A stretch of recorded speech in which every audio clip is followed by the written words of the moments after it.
assembling the other end of the foil. If you've got especially if you've got a bend in the tang like this blade has, you want to make sure that the grip matches up. You'll notice that the face of this grip has been filed down. This is so that when you put them together, the faces mate parallel, both from the side and from the bottom.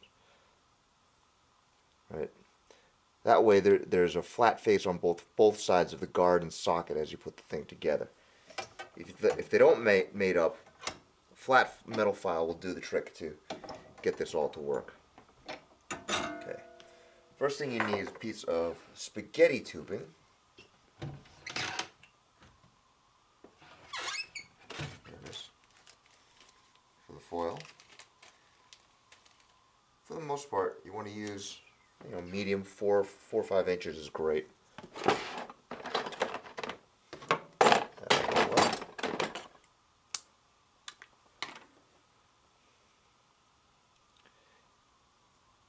If you're using a double insulated wire, such as the German wire or the double insulated wires available from Absolute Fencing, the wire itself, the conductive part of the wire, has got 2 layers of insulation.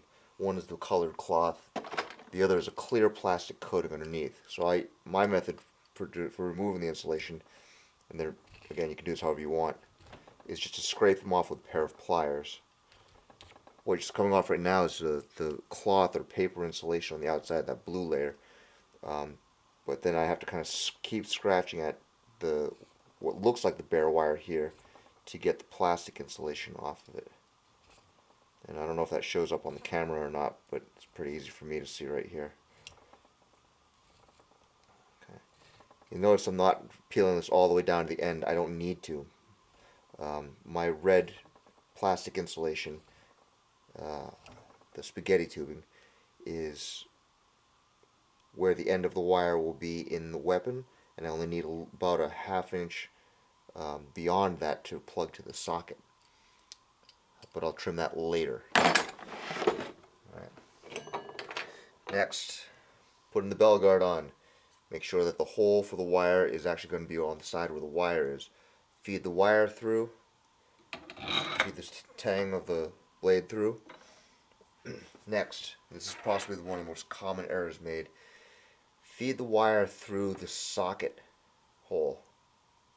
Do not clamp the wire in between the socket and the guard, because if you do that, when you tighten the socket down, you'll crush the wire and break your own weapon.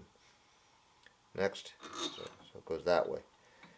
Especially if you've got the sockets that are built for this little hole here, you have to go behind and come through from the back side. The written rule is that the wires have to come in from the back side of the socket. That's what it's for. It's to protect the wire from being broken by the user. Next, on a 2-prong socket, you want to wrap it around the B wire, which is the plastic insulated piece. Make sure that the wire is insulated from the socket. So make sure that the plastic piece is between the wire and the socket when you put this on here. You want to have it wrapped around. Don't wrap this around several times. If you do that, the wire will just cut itself when you tighten the screw down. So cut it off short enough that you'll only have about 1 rotation around. The rest of that you can throw away. Tuck this back underneath.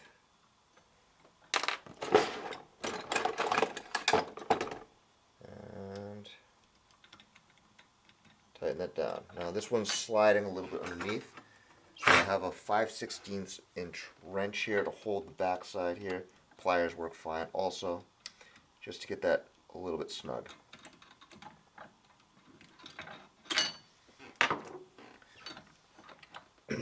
Wire still protected, coming through the socket over there. Now, take the grip. You need a bell pad. I usually put the grip through the bell pad like that. It just makes it easier for me to see what's going on. You do want a washer in the grip. Slide that on. Make sure that the wire comes now through the groove in the top of the grip. Make sure that the washer is on straight. If it's crooked, you'll crush the washer itself. Let's see, that should work. Alright. Then get your nut, wrench, screw this on. Don't tighten it down all the way first. As it gets close to snug, make sure your wire is still coming through where you want it, and make sure the socket is where you want it. There is some play here. You can rotate it around a little bit. You can sort of test where you want that. Your hand on it. Good. And then tighten it down.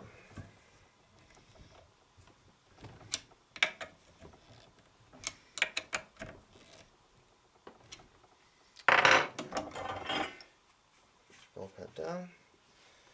There we have it. Then we just test it. Plug it in, should turn it off. That part works.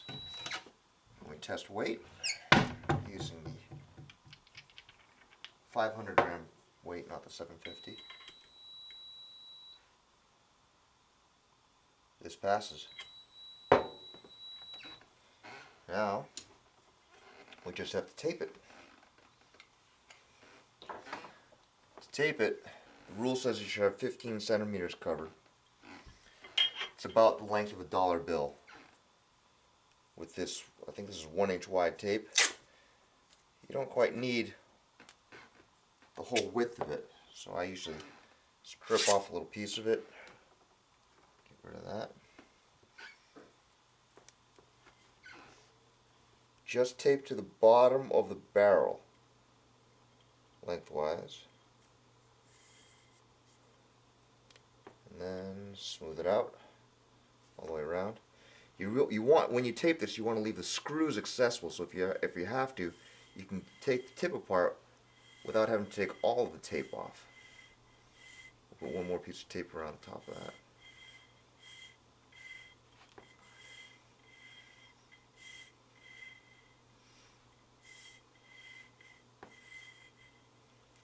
Okay.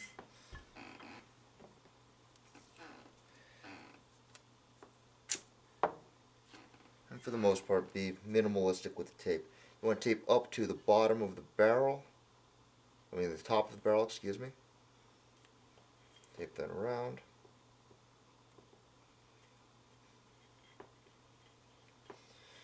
There you have it.